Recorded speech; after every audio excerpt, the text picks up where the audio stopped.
Welcome. This is a research break brought to you by Research Rank Repeat. I am co-host Alyssa, and today co-host Hannah is taking an extra break. She heard about this research break and she went, "I'm out." So I brought along a guest host. Guest host, would you like to introduce yourself? Of course. Hi, this is Dr. Tara Hollies coming back to the show. Yes, golf clap. Everyone's cheering in Yes. the audience. Woo! Yes. I'll add I'm in a some applause. okay. I'm a cousin of Alyssa and Hannah, so obviously big fan of this show and big fan of True Detective. So that's why I'm Yeah. here. That's why I brought her on. So if you didn't listen to our Step Up episode back in, I think it was 2021 is when we did that. It was a Yeah. long time ago. You came on and we ranked all the Step Up movies, which was a lovely time. And then when I heard True Detective, which is what we're going to be talking about, had a fourth season coming out, I was like, all right, I want to talk about it. And the only person I know who will talk about it with me is Tara. So I asked Hannah, I ran it by her. I said, "How do you feel about me doing an episode without you?" And I told her what it was, and she said, "Yeah, that's fine." Two things about Hannah that you may already know. We may have already covered this, but Hannah does not like scary, suspenseful things, and she also does not like Jodie Foster, for reasons unknown. Something about a movie called Nell. I don't know. She didn't like the movie. She doesn't like Jodie Foster. I think an unreasonable hatred is in order, but Yeah, she's a little biased. a little biased. We did try to watch, I think you and I watched Silence of the Lambs once because I had already seen it. Yep. And Hannah, I think, watched about 5 minutes and then said, "Sorry, I gotta go." I I can't don't do even it. think it was 5 minutes. It I was don't even think it a was that long. very She's like, small I can't period do of this. time. She was like, "I can't do it." But yeah, so today we're here to talk about True Detective Night Country, which is the fourth season. Okay, there we go. I was like, I wanted to say episode, but I'm like series, season. I was like, what's the right word? Season. Fourth season of this series. There we go. The S's came together. And so Tara and I are no strangers to True Detective. One fateful day, like, I don't know, 8 years ago or something, I got this DVD set for True Detective season 1. I was reading about it online and I was like, it sounds really cool. And per usual, I was sailing the high seas and I did not have a HBO subscription. I don't even think, to be honest, I don't even think like an online streaming existed for HBO at this point. No. Or it was very bare bones because I know like at some point you were able to do Game of Thrones like through like HBO Now or something. It was like some other app if you didn't have actual HBO. But I got the DVD, and then I think we were living together when I was in college, and you were in second college to become a doctor. Yes. Grad school. Uh, and I think I was like, "Hey, you want to watch this?" Because we both like that kind of like into like true crime and like that type of vibe. And you said, "Yeah," and we sat down and it was incredible. And we were blown away. And we were like, "Oh my God, this is amazing." Yes, and the final episode of season 1, we were screaming the whole time. We We were were like screaming. shrieking and we were like shaking, and it was so overwhelming. It was scary in all the right ways. We were just like, "Turn around!" Like in the dark. Was he in like Like in a abandoned cave. like a cave or something? It was an abandoned mine or Yeah, it was like something. some like nature area. Oh, scary. It definitely was wonderful. Would recommend if you've never seen the show in general. Season 1 will set a high bar, Yes. a very very high bar. And then we watched season 2 when it came out. And I feel like we're a little more mixed about that one. Yeah. It was a little rushed. Story was a little kind of all over the place. And then, which is, I wanted to touch on this because I still think it's so funny. So season 3 came out. We were not living together at the time, so we had been texting about it. We've been texting about the episodes as they've been coming out. And I think you had something going on near where I was living for around the finale. So we watched like the last 2 or 3 episodes together. And our theory crafting went out of control. We had a piece of paper that I think the word gay was written on like 15 times because we developed this theory about like a gay child sex ring, and none of it was true. We just like theory crafted. We're like, this person's a pervert. This person's a pervert. Like, and Going none of it after was little true. boys. Yeah, basically. And then none of it was true, but just like this whole sheet of paper. And I don't think I took like a Snapchat when it occurred, but just a whole piece of paper with just the word gay all over Like it. circled arrows, and yeah, it looked crazy. It looked crazy. From an outside perspective, it would look crazy. So our theory crafting went a little off the walls for that one. Yeah, so I think we learned, okay, we got to tone it down. We're in too deep. I still feel like our theory was good and it would have made for a better I think show. so too. They should have hired us. Yeah, I did like season 3, but I felt like it was a little underwhelming. Agreed. Is how I would put it. Definitely better than 2. Yes. Definitely not as good as 1, but like solid. It was solid. You know, I enjoyed it. I liked the actors who were in Yes. the roles, so that helped a lot. That brings us to season 4, which is the first season that is not written and directed by Nick Palazzo, I believe is his name. Oh, okay. So he actually is not the person who directed and wrote this season. He was replaced by, and I thought I wrote down her name, but I definitely did not. So let me just look that up real quick. So HBO hired someone else to come in. Issa Lopez? Issa Lopez, thank you. I was like, I know I watched it on the credits like 80,000 times, so I should have it down. But yeah, so she came in, she both wrote and directed the show. I think there were some additional writers, but yeah, so she came in. She's doing the season independently. And I read that she is probably going to be spearheading a 5th season. So HBO's ordered a 5th season, and that she seems likely to be the person who's going to run that. So yeah, so season 4 felt different than the other ones, and I can see that now with like the creative, like she was the showrunner, writer, and director for this one, right, Issa Lopez. So I definitely got a different vibe, and I think it makes sense. I can see a woman's perspective. Yes, Yeah, at the very end, I was like, Yeah. oh, this felt very feminist to me, and I Yeah. liked. Yeah, we'll get into that. we will get into it. Yeah, I think I read something that she wanted to do an inverse season 1. So basically take a similar approach to season 1, but make the leads women instead of men, and kind of reverse. So the murdered, they're not murdered women, they're murdered men is like the main plot. Okay. Is kind of, and then she took influences from other things. Like I got Heavy the Thing vibes from like a research station out in Alaska, like that whole aspect. She had a couple other things as well, but that was the main, like the one thing I read is that she mainly drew that from season 1. And I guess I was reading there's a ton of references to season 1, but I haven't watched season 1 in so long that I didn't catch caught one thing, and that's it.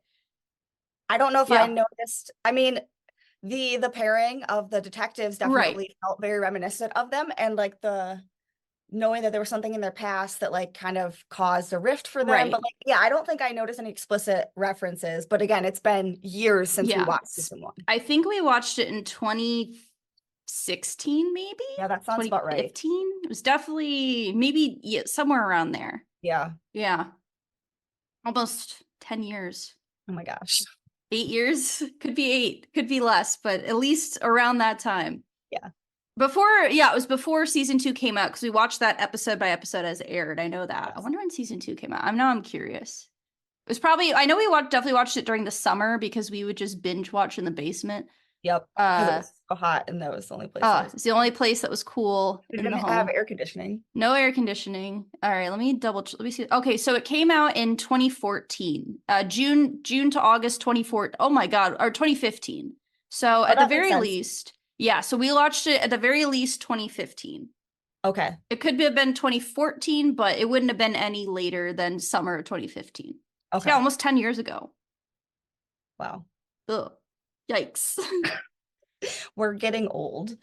Yeah, so just to give a general like overview of what this season is, the general plot is you've got rural Alaska in the setting of the time of year when it basically is dark 24/7. There is a period, I think the dates might be a little different in real life as they are portrayed in the show, like the time when that occurs. I think it's a little earlier. than how they have it framed, but they probably wanted to do it around the holidays. So I'm like, whatever. I don't need everything to be scientifically correct. That's not what we're here for. That was also some complaints I saw about like, this isn't scientifically correct. And I'm like, okay, sure. We'll talk about that. But basically you have a remote research station where a bunch of men, scientists who work there, go missing. They just disappear, and these detectives are brought in to investigate if they have just kind of gone like missing or what the deal is. The lead being Jodie Foster. She's the police chief of police. I don't know what the title, I can't remember. Danvers is her name, Detective Danvers or Sergeant Danvers. I don't remember what. Again, that part is just gone out of my memory. And in addition to that, we have a previous like police partner of hers, Navarro, who is hot-headed to say the least, has been demoted due to things that we don't know about in the first season, but ultimately they are brought together to work this case with some supernatural things going on. There's murder, most foul, and there's also Ferris Bueller. I was watching the opening scene and I immediately was like, how did they know? How did they know that like we would be watching this and that we love Ferris Bueller? And then I was like, that's all I need. I'm already in. And it's not just that it was Ferris Bueller, it was the song that we always would play, and we love that scene where they're dancing in the street. Yes. Anytime I hear that song, I think of us at the cottage as kids over the summer, like watching that and like dancing to it. And as soon as I heard that song come on, I was watching it with my husband, and we turned to each other and we're like, Ferris Bueller. And then it showed the clip where they're actually watching it. I know. The I just like that it also played periodically throughout the show as well. I thought that was funny. But yeah, that was like one of my first notes. So as I was like, this is funny. Ferris Bueller. Yeah. And Jodie Foster or Jodie Foster's character, Liz Danvers, hates that song. She hates the Beatles. Yeah. Liz Danvers hates the Beatles. So I don't know if we want to talk about like beginning to end, or if we want to just go into like maybe specific things like characters or whatnot. I don't know how we want to start, what makes sense. Anything very or is there anything really specific you want to talk about first? Or there's nothing really specific I want to start with, but maybe I have a couple specific things I want to get to at some point. But should we just give like a brief plot overview of like the whole season? Because it's only 6 episodes. Do you want to like kind of just explain to the audience, remind them what the big plot points were? Sure. Yeah, we can do that. So other than this disappearance, the other things we've been told is that there was a woman murdered, an indigenous woman who's murdered, stabbed 20 times, had her that sounded like a word I did not mean to say, tongue. I cannot speak today. Anyone who listens to this knows that I can't talk in general, but it's particularly bad today. Has her tongue cut out. They don't find the tongue. It's not with her body. And the Navarro is the detective who was working that case. So we know that. We're set up with this plot line, and that there may be a link between those because they find a severed tongue at this research station. So that sets that in motion where we've reestablished this link of 2 people who used to work like directly together and haven't, and they have some issues.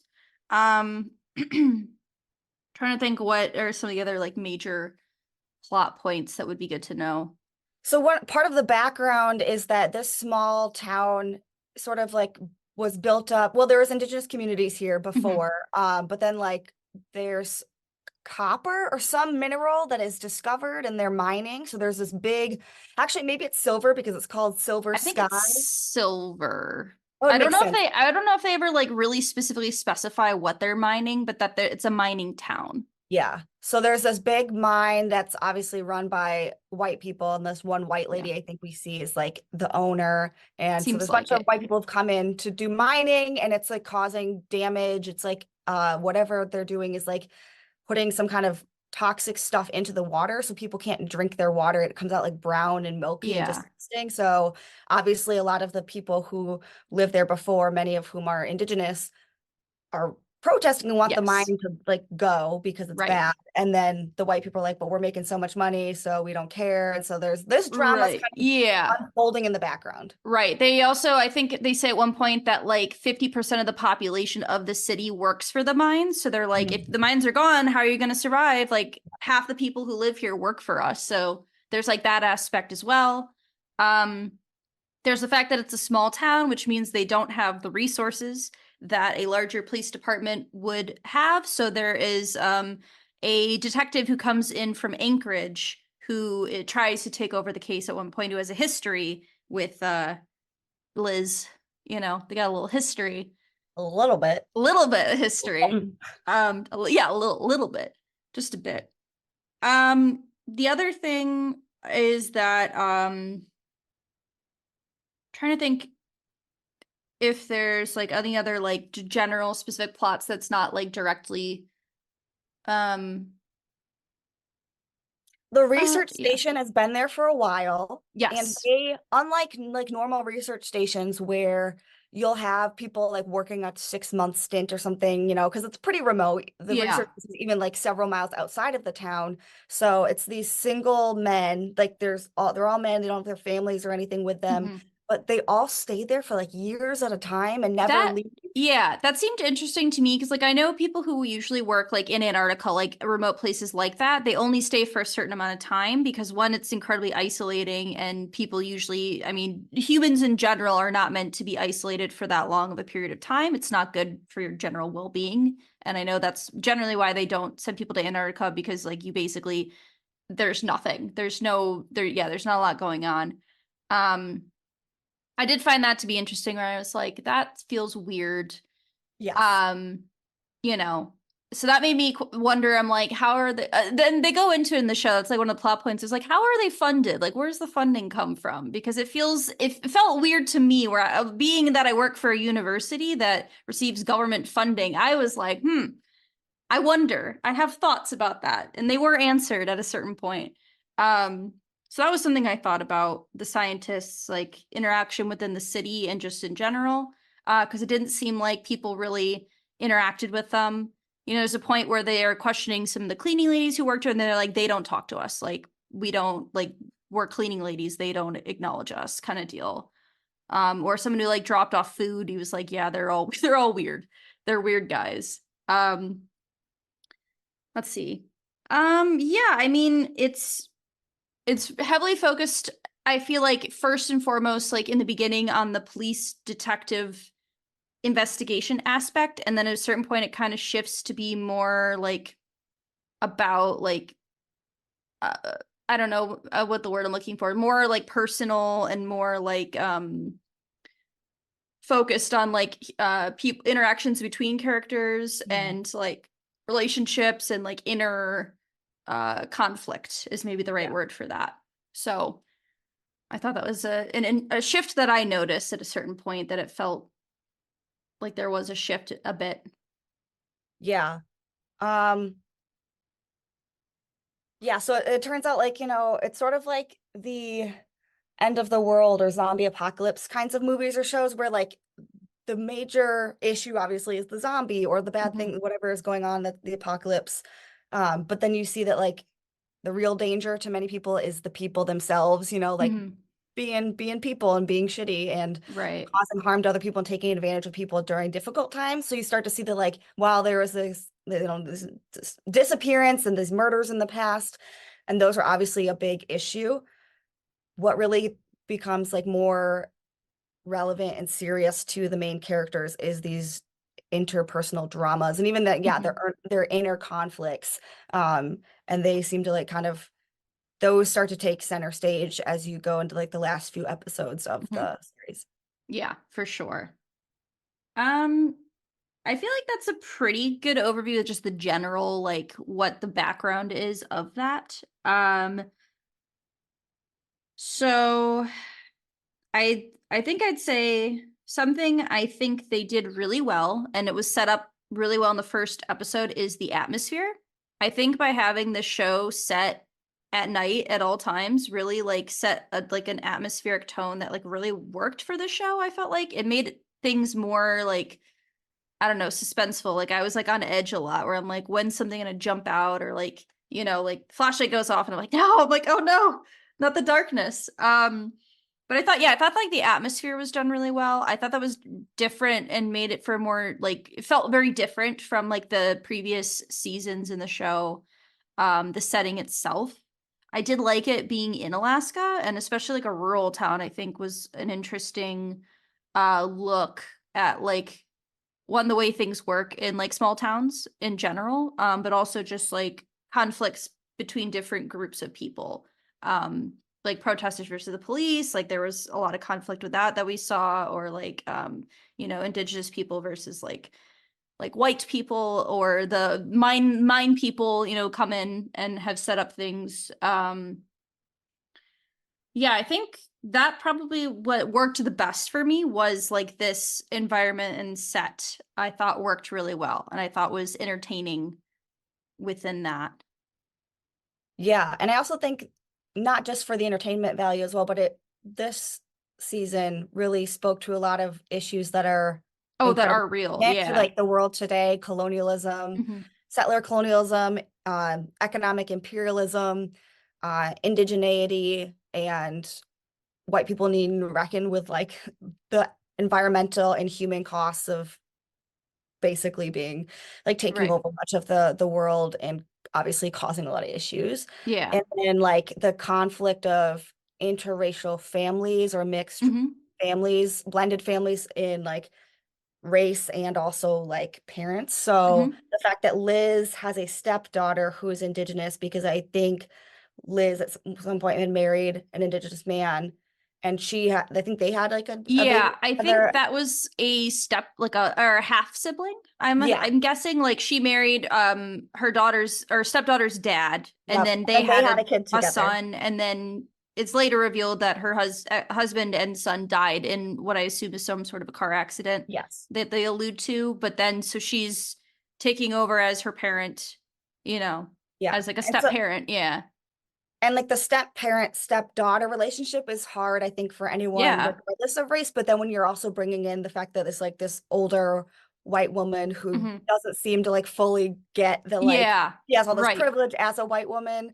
Yeah. And then her indigenous, like 15, 16-year-old Yeah. stepdaughter, it's like there's so many things that like they just don't see eye to eye on. And that adds like another layer. And I appreciated that, especially Yeah. with conversations that I think a lot of families are now having. Like, we have lots of blended Hmm. families, especially in the Right. US, and then like mixed race families as well. And Hmm. I think that was good to show that it's not just all like the Instagram, like, oh, it's cute Yeah. and like it's easy to have a blended family, or it's easy to be mixed race. Like I think this really spoke to like these real issues that families go through. And I appreciated that Hmm. because I don't see that a lot in a lot of Right.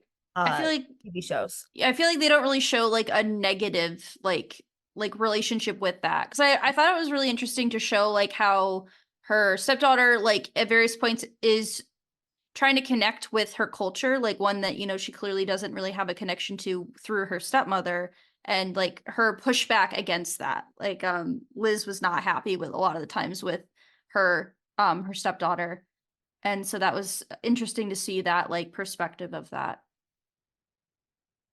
Yeah. Yeah. I'll tell you this now because now that we're talking about Jodie Foster's character, she referred to her character as a quote Alaskan Karen, Oh yeah.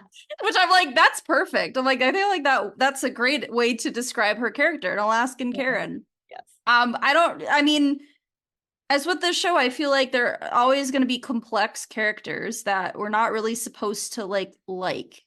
Mhm. You don't like see her and be like, wow, we'd be best friends. She's like Mhm. a hard ass, and like clearly she's like the chief of police in a small town where probably that is what she has to do to get respect in a lot of Mhm. time, has to be perceived as like, uptight Mhm. and yeah, and Yeah, whatnot. but as far as like trying to earn respect in this town, she's Oh, also she's kind of also dug not herself a doing. hole because Oh she yeah. really sleeps with everyone's Every husband, man, yeah, every man in like town, pretty particularly much. married men. Oh So she's yeah. making a lot of enemies. Oh, of course. I know at one point the detective who she's sleeping with from Anchorage is like, you always were bad at talking to people before the accident, but you were even worse after. And I'm like, yeah, that seems that seems accurate. I get that. It was interesting because I feel like the scenes where you really saw her connect to people is when she talked to children. You could she knew how to talk to children. Like there's one point where she takes they're questioning this woman and she's like, "Oh, let's go make mac and cheese and I'll tell you about I felt like that was when I saw like a good side of her was when she was connecting through children, and then otherwise you're just like, oh god, oof. Yeah. Not it,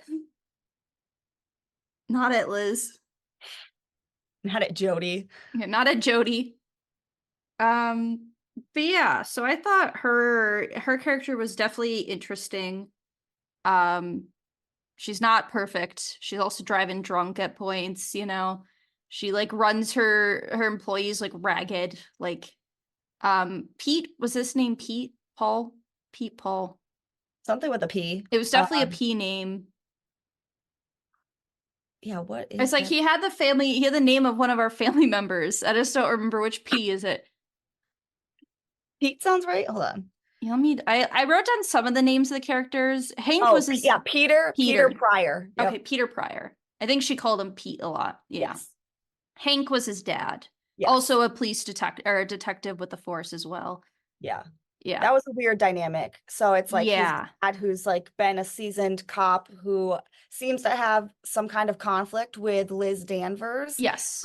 So Liz, who's a hard ass and kind of aloof, but she somehow has a close connection with the younger Pryor, so Peter, right, who's his mid-20s, late 20s. Yeah, I'd say somewhere in his 20s.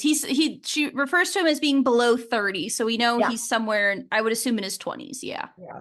But he does not get along with the dad, but gets along really well with the son. So that's an interesting dynamic that we see. And she's calling him for all hours of the day and night. Oh my god, yeah, constantly pissing off his wife, rightfully so. She's like, are you kidding me? Yeah, he's we'll do anything for that. That was a weird relationship that I was I feel like that's not highly if you're doing work, really shouldn't be working people like that. That's not good employee conduct, you know. Unfortunately, I kept being I was just be asleep, just pretend you're asleep, you didn't hear it. Yeah would never work. But yeah, so she's I feel with a lot of the characters, none of the characters are really good people in a lot of ways.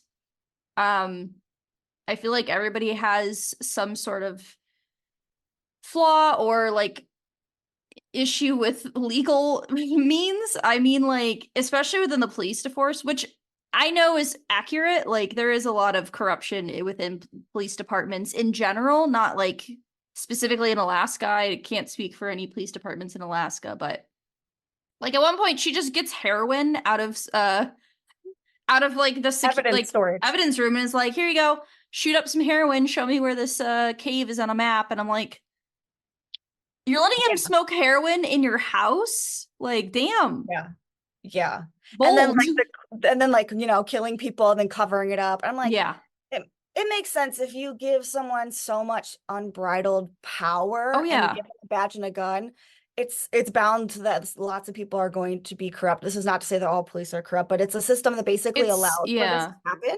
Yeah. And if you are the good cop who then finds out about it, you are either going to have to be complicit and help cover it up or turn a blind eye. Otherwise, you're going to be ostracized and or fired for mysterious means, so in order to keep your job or to keep you and your family safe, you kind of have to now buy in and be complicit in the crime. So I can see how that happens.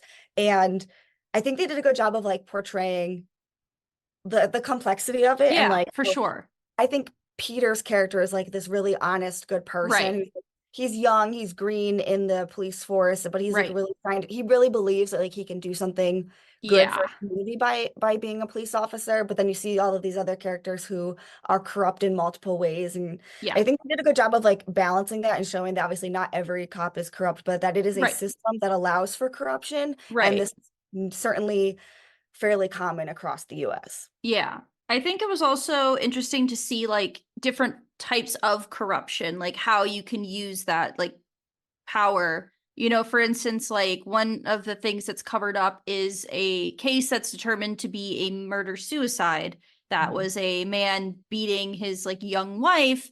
And later it's shown that one of the officers, or Navarro, shot him in the head. It was actually, they killed him because they had gone to his house like 10 times. I think it was 9 or 10 times, for domestic violence, and she wouldn't report him.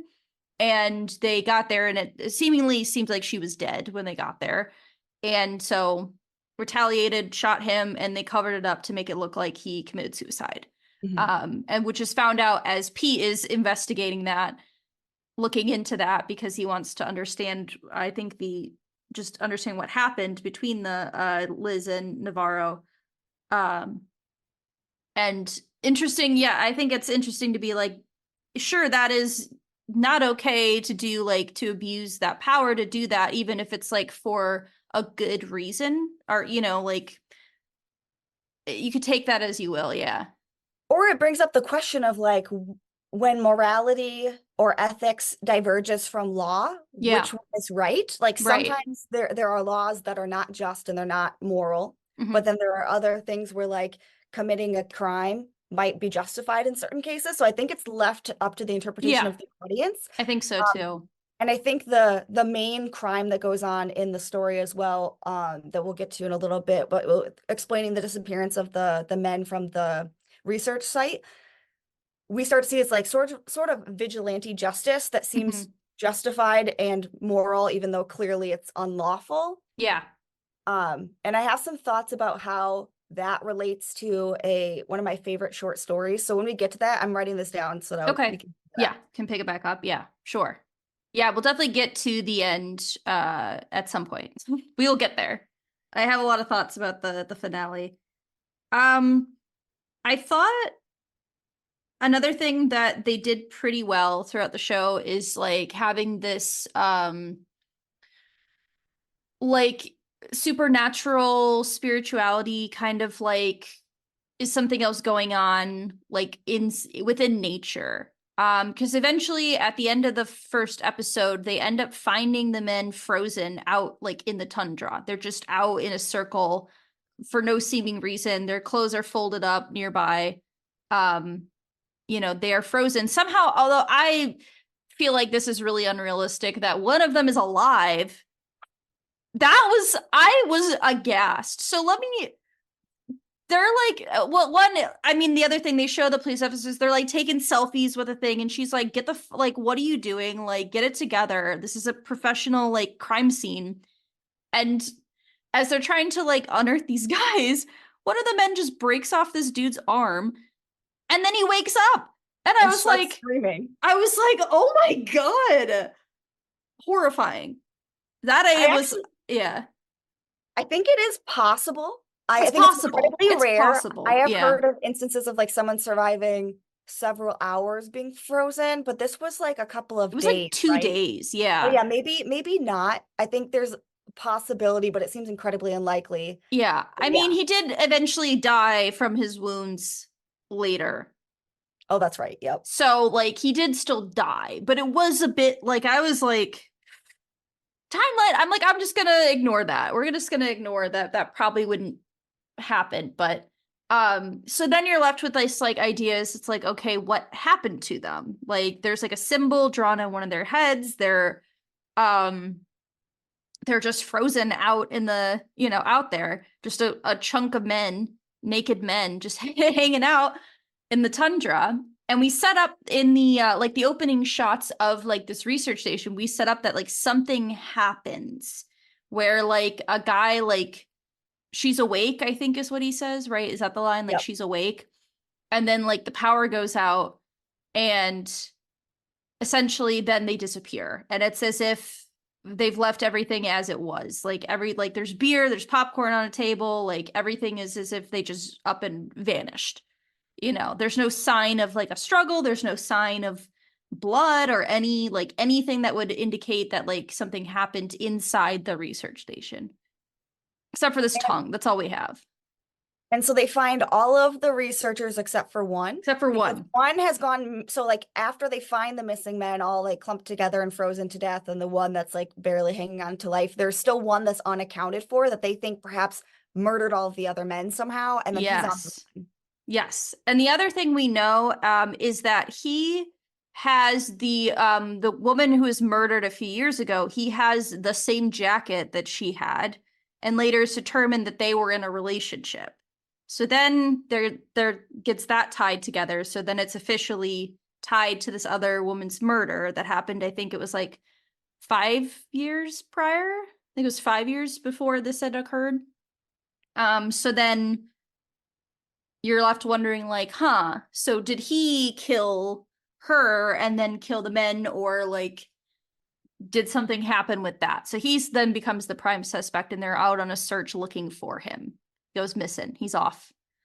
The other thing that along those veins is you get people having almost like visions or like auditory hallucinations, like they're hearing things, they're seeing things. Navarro is seeing things. You've got even Danvers is hearing things too. Like, I think she even hears she's awake, like in her sleep or something. So like multiple characters, including Navarro's sisters, also having these like some sort of like, I think she had been diagnosed with like schizophrenia and like bipolar, and like was having episodes where she was just like walking outside and like, you know, taking off her clothes outside and just wandering. So you get a lot of interesting like visions with that. There's also a woman who, Rose is her name. She's like an ex professor of some kind who just like went off grid to Alaska. And we're shown a man who's later shown to be her husband. Like he has died, and like she sees him leading her, like he leads her to their bodies. Like that's how they're discovered, as she finds their bodies. So they kind of delve into that. Like I think she even says a line at one point that like you shouldn't confuse mental illness with I can't remember what the exact wording was, but I thought that was an interesting take. Like there's a difference between these two things, like, and the way that the characters look at it, I think, is very varied, for sure.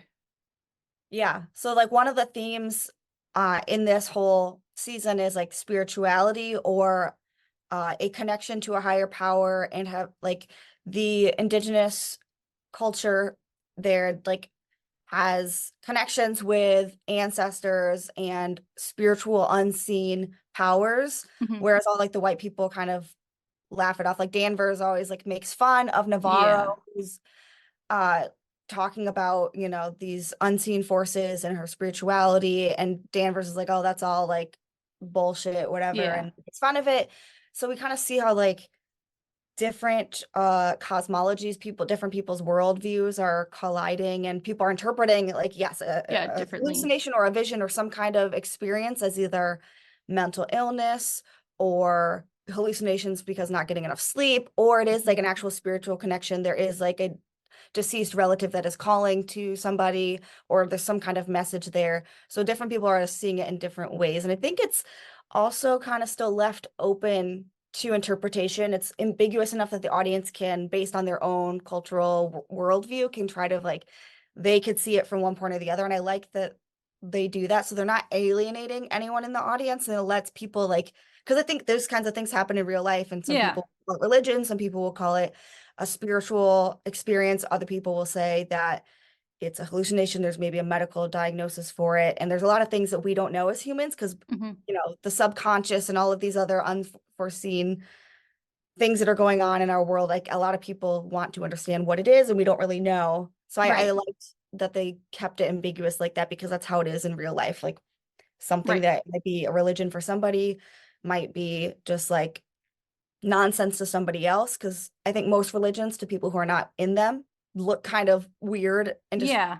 you know. So I think I like that aspect, and I think it complicates the storyline in ways that I don't think any of the other seasons did. The other seasons all dealt with like some kind of occult thing, but like the occult practices was like some creepy satanic cult or Hmm. something that was like clearly bad, that was, Yeah. you know, like, that was harmful and not considered legitimate. But in this one, you've got, I guess, the whether they're secular or religious, probably at least raised Christian white folks who Hmm. have like this particular worldview and don't believe in like the spirits calling to them.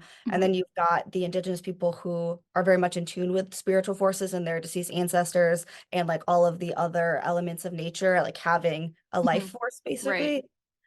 We don't see that in any of the other seasons. I think they actually delved into this other perspective Yeah. of the world, which I think was good. And they didn't immediately like Jodie Foster's character writes it off as like bad or stupid or Right. not real, but the writers and like the message from the the show is not that this indigenous religion is somehow lesser or illegitimate. I appreciated that because I think it's high time that we acknowledge that like there are other worldviews that are legitimate besides just like white mainstream American views. Yeah. Yeah, I agree. I think it was kind of like I did like that it wasn't necessarily defined as like a specific thing, especially like when we get to the ending. I feel like it also leaves a lot of that very open-ended for interpretation, um, which I thought was interesting. And like, yeah, different than I know like the first season had like a little bit of like a sort of like a supernatural or like a spiritual element to it, but it didn't delve into it the same way. I thought it was And it was like very, yeah, satanic. It was like it was, considered bad. It yeah, I wasn't think. like whatever that spiritual element was like a bad thing. Right. I believe so, Whereas, yeah. yeah. If I'm remembering So correctly, yeah. whereas the spiritual elements in season 4 are not, at least I didn't take it as Mhm. they were being portrayed as bad. I think it was just like that is someone's worldview Mhm. and let's just express it. Yeah. Yeah. Trying to think if there's any like other like broad topics that would be good to cover. I'm looking at my some of my notes. Um I have a before question yeah. about the symbol, Okay. the spiral symbol. So this is actually a Yes. question that my husband Corey asked me to bring up in this Okay. podcast Okay. because this is the one thing where he actually said he really enjoyed the season. Okay. The one thing he really was bothered by, that he didn't feel like the show explained what the spiral was for, because I think one of the characters says, "Oh, this was like what people who were ice fishing or out on the ice would like draw the symbol and to say like it's thin ice, beware." Yeah. But I feel like there's supposed to be something more because a lot of the disappeared men that they find later and like the woman who is murdered, they all have either like this marking on their head or like as a tattoo or something, and you see this Right. in the ice. So we didn't get what the spiral really was like supposed to mean, and if it was an indigenous symbol or what. Yeah. You know what was going on? I wasn't entirely sure either. Like I know I thought you brought up a good point. Those like the fossils that they found in the ice made that symbol as Yes. well. I think a lot of times when they're like assembling, I noticed like kind of when they were like assembling evidence, sometimes it also would be in like an odd circle, like similar pattern. When she peels the orange, it makes the symbol. Like it shows up a lot. And I was wondering if maybe like because I know that they had said like they would put the symbol to show where danger would be. And I know at and a part with the at the end, somebody draws a symbol onto that guy's head, basically, and that interpretation is different, but basically like in form of nature, it's like a warning. I don't know. I interpret it as kind of like a warning sign, I would say, but I don't know if it has any like direct correlation. I didn't look up anything with that. Are you looking something up right now? Yep, I just looked it up. This is one Okay. of the callbacks to season 1. Oh, is it? Yeah, let Okay. me show you this image real quick Yeah. I and think share the you share screen. your yeah, because I didn't look up a ton about it, but you make up a good point. Oh, You see this? interesting. Okay. So in season So 1, when they find like the weird, like the people who are murdered and like have the antlers on them and like yeah, weird cult stuff, they have that symbol on that. I forgot about I that. did too. Yeah. Okay. So symbol connected to a satanic cult. By the end of the season, they deduced that the symbol was not affiliated with Satanists. And I said that incredibly wrong. Spiral was connected to a religious pedophile ring owned by Tuttle. That's the company that owned the mines. Was the Tuttle company? Was it?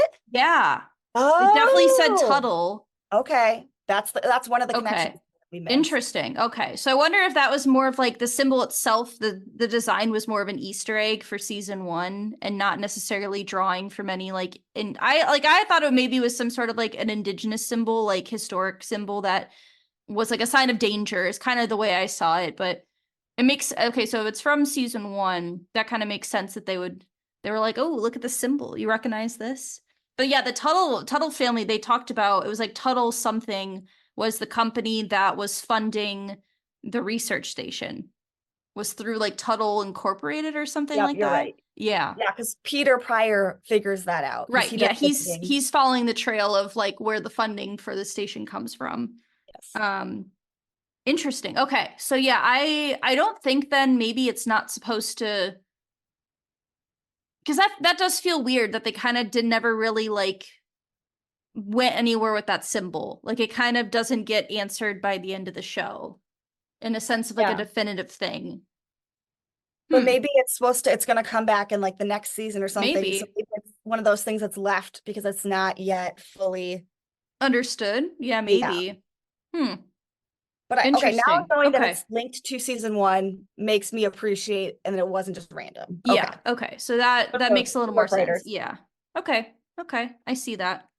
Yeah, because I really was like trying to figure out, because the symbol kept coming up like multiple times an episode. It would show up. Sometimes it'd be like very noticeable. Sometimes it would not be. It'd be like kind of like hidden. Mhm. Like with the fossils in the ice. I was like, is that the symbol? I was like, oh no, it's danger. Um, yeah, but yeah, no, I think that was interesting. I feel like that was the main like reoccurring symbol that came up a lot. Like they kept finding it everywhere. Like the one was her name? I'm trying to remember what the name of the girl who died was. The The initial sister? case. Not the Oh, sister. oh, It was like the initial woman who died, who was yes. I know. murdered like without the tongue. I didn't write down her name. It's Julia was her sister's name. I know that.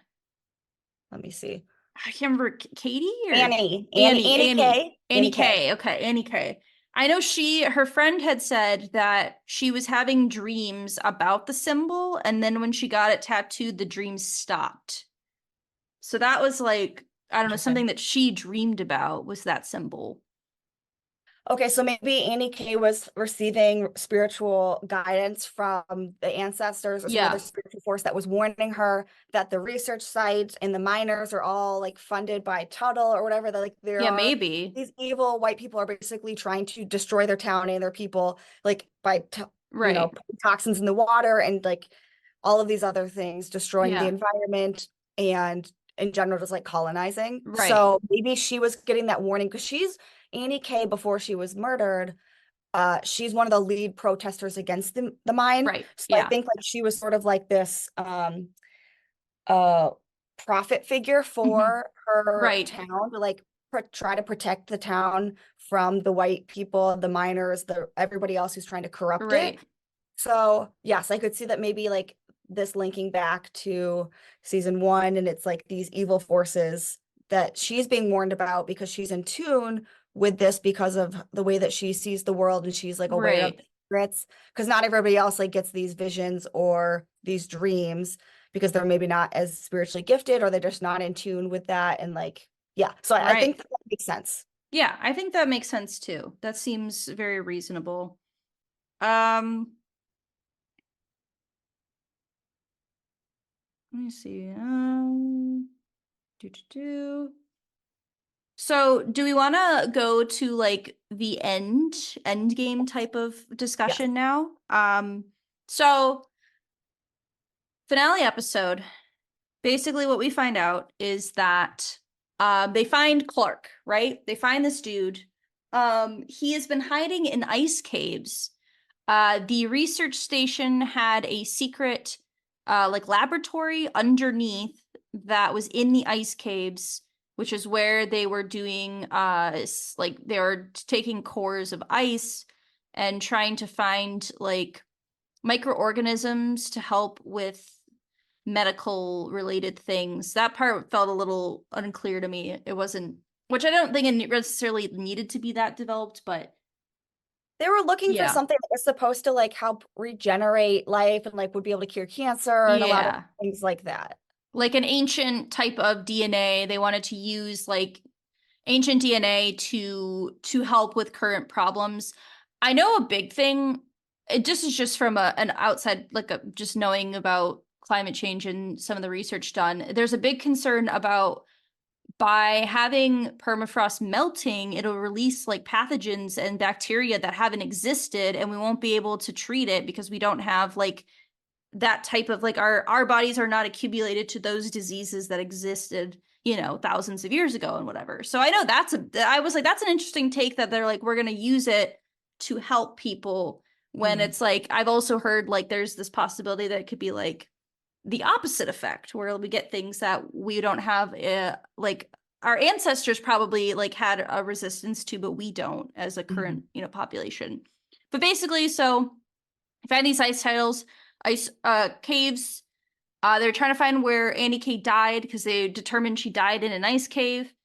They get in there, they find Clark, they find that the instrument that she was stabbed with was in this laboratory, track him down, and it turns out that she found out that the mining company was basically paying, like they funded the research station. They were changing their numbers. They were taking the money, making it look like it was less pollution than it really was. And they actually wanted more pollution because they wanted the permafrost to melt faster so they could get more data. And that science is a bit weird, and I'm not going to get into it because I don't really think that's really important for the plot. So, like, we don't really need to have like extremely scientific facts, or like correct scientific stuff. Because I don't know, like they're taking ice cores, but technically permafrost isn't even ice; it's more soil. So, like, that's a whole different thing. Soil core is different than an ice core. Whatever, you know. Not important. But they find out that because of that, Annie K found out about it. She started damaging like research in this ice cave. Scientists apparently, I guess, show up and then just stab her a bunch of times and kill her.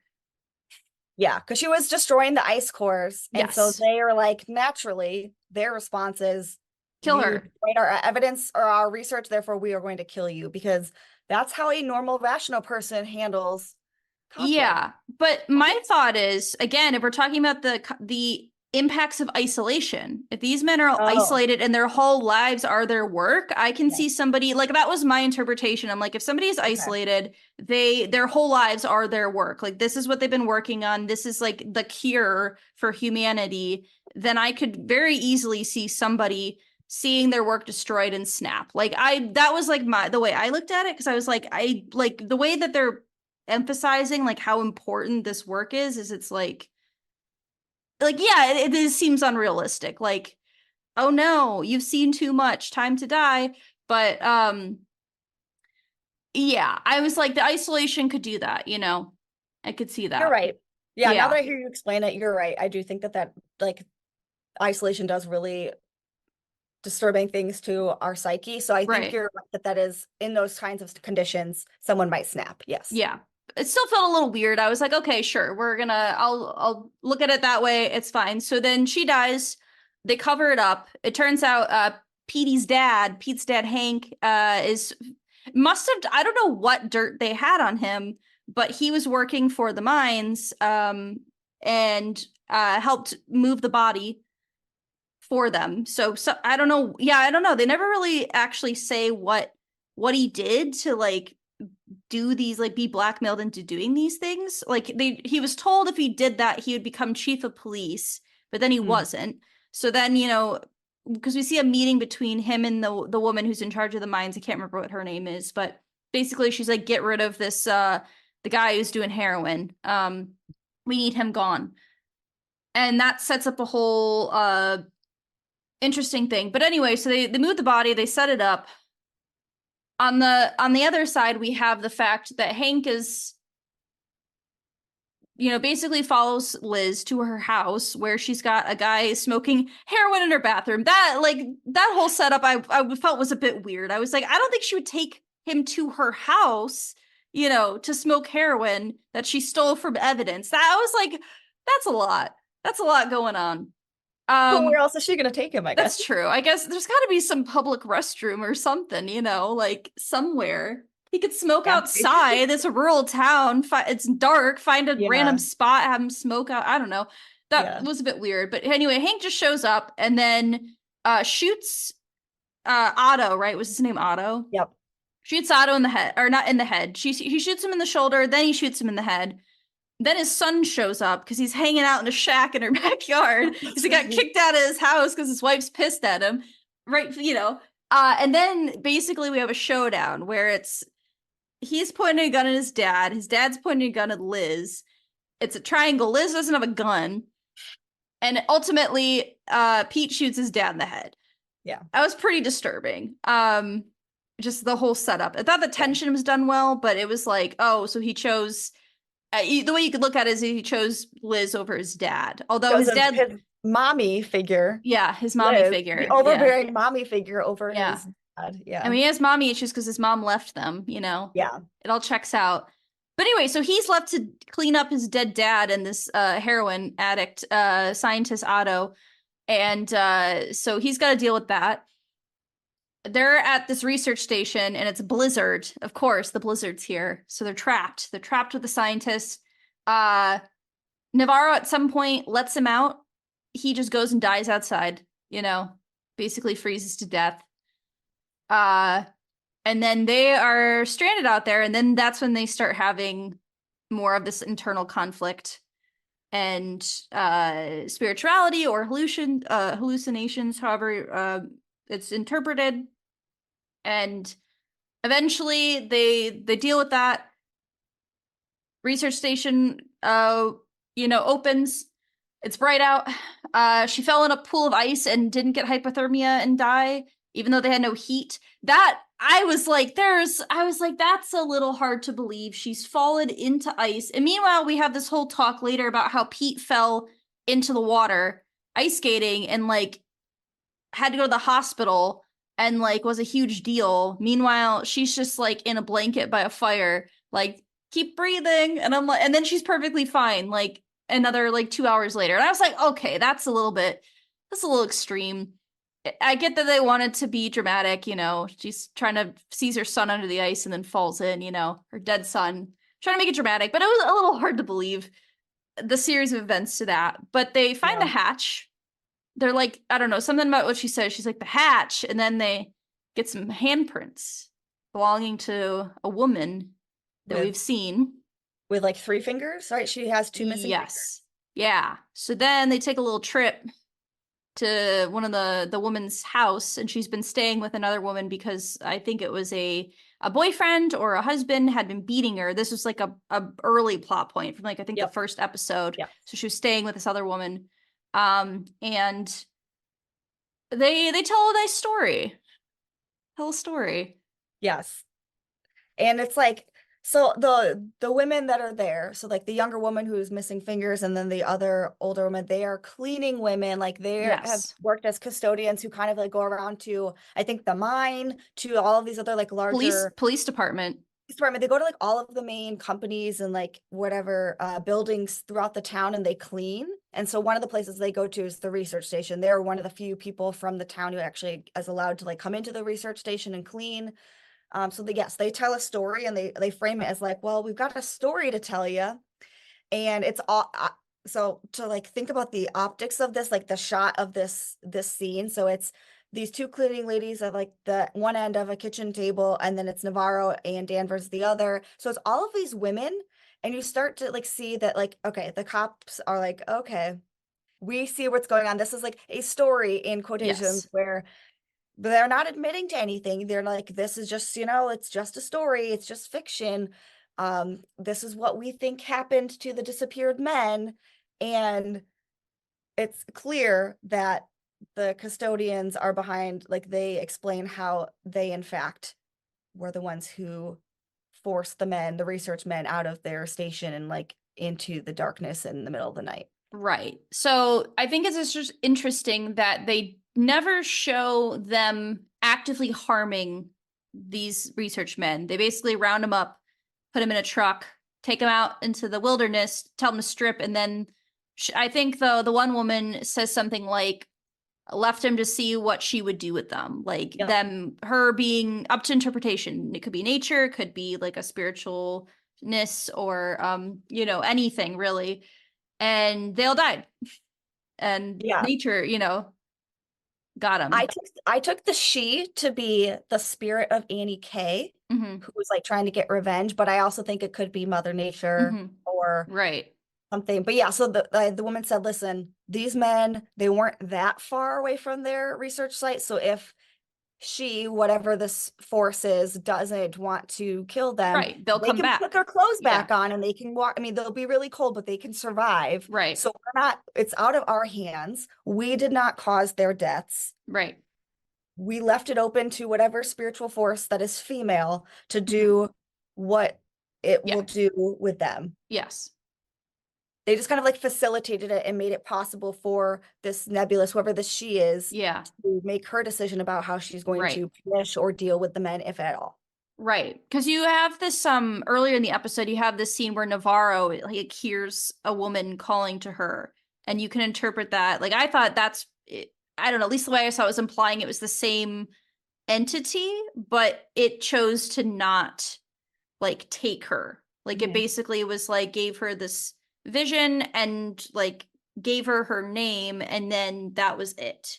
Kind of Mhm. the same thing with Danvers, I feel like also kind of had sort of like was called and was like spared. So it seemed to like imply that like some people were called to and others like but not everyone was like chosen. Mhm. I guess is maybe the way to see that. Yeah. And okay, this is where I want to bring up my one of my favorite short Okay. stories. Have you ever read, Alyssa, the short story called A Jury of Her Peers? I don't know if I have or not. Okay, I highly recommend it to all the listeners as well. It's, I Write think, it down. considered like an American classic. It was published in 1917 by Susan Glaspell. Okay. I think I read it for a college English course. And Okay. basically the plot is where, so it's actually based on a real murder case that Okay. happened in Des Moines, Iowa in the early 20th century, I think, because Okay. Glaspell, I think, was a reporter Okay. before this. And so it's she based this on an actual crime that she was a crime reporter on before. So Okay. there's a woman whose husband, she like calls the police because her husband has died mysteriously. Okay. They don't exact, and so like the police are questioning and figuring out, and then they're digging into the background, which is very similar to several of the women characters in True Detective season 4, where the man is like aggressive and beating and like it's domestic violence essentially. Right. So we saw this with the girl who has three fingers at the very Right. beginning of the season. Her boyfriend or partner has been beating her and hurting her, and Navarro like beats him up because of that. We Right. saw the in the flashbacks, the person that Navarro and Danvers had killed and made it look like a murder suicide. Right. He obviously had been beating his wife. Right. So it's this idea of like women taking vigilante justice, basically taking justice Right. in their own hands. So in this short story, A Jury of Your Peers, the detectives are like investigating and it seems suspicious. They think that the wife actually killed her husband and they made it look like he like died by suicide or an Okay. accident or something. I think they make it, I think he hanged himself is what it's, if I remember correctly. And so then they have these women who are like, I don't remember, it's been a while since I read it. So it's either like an Okay. actual jury or it's just a group of women who come in to investigate.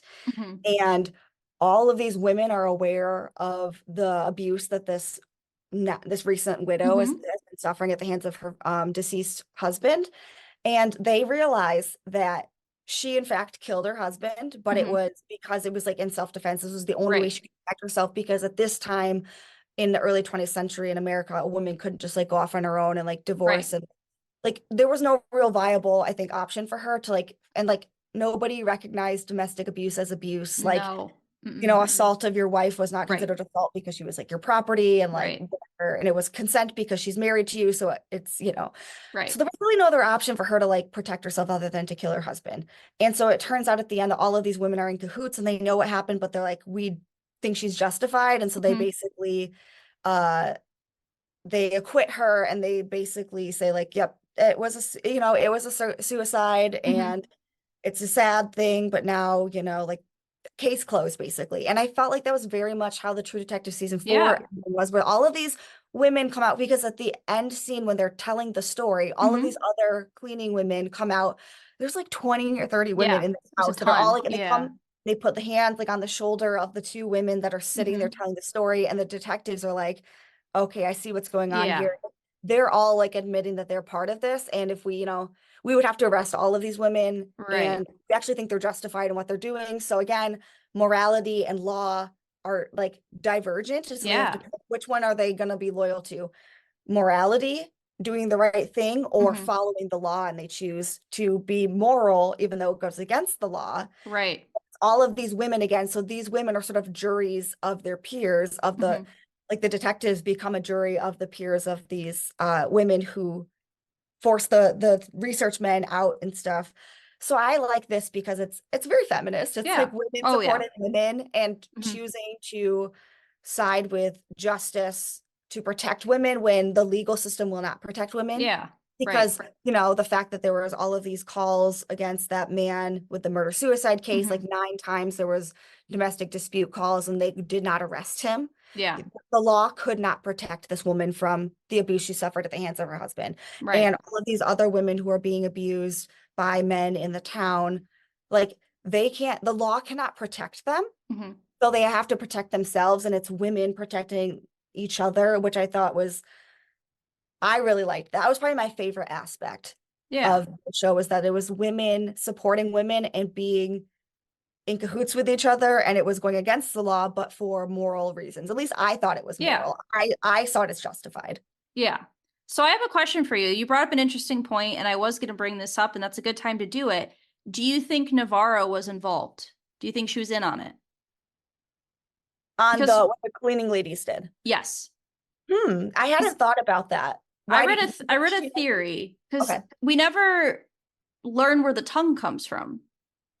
The tongue just appears. So I was reading something. I didn't think of this when I was watching the show, but somebody thought maybe perhaps she put the tongue there so she could be involved on the case and like make sure, like keep them safe, right? Like, because she was the one who went to question the cleaning ladies. Like she was the one dealing with that.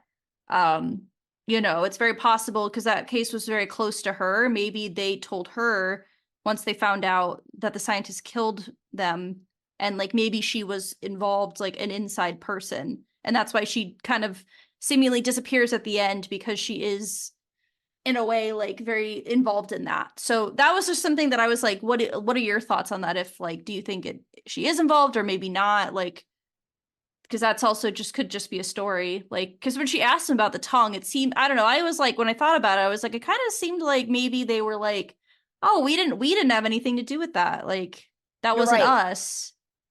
Wink.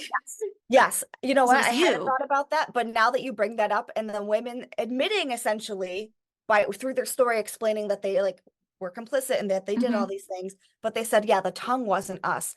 You think it would have to be someone in law enforcement or someone who, because Hank had originally cut out the tongue, right? And then where was he keeping the tongue? That's a great, I don't know. But like, if Navarro, if someone in the police force was in on it, it would have to have been Navarro. And she was like so dead set on trying to connect Annie K's case to this, and she's like, the tongue proves it. So yes, I think that makes sense, because it's not Danvers. I don't believe Danvers did that. I don't think she was involved in any way. And I think it's one of the women. I don't think it's a man in the story. So, and then I think it has to be someone who was in the police force or would have been able to like have access to or figure out where this tongue was.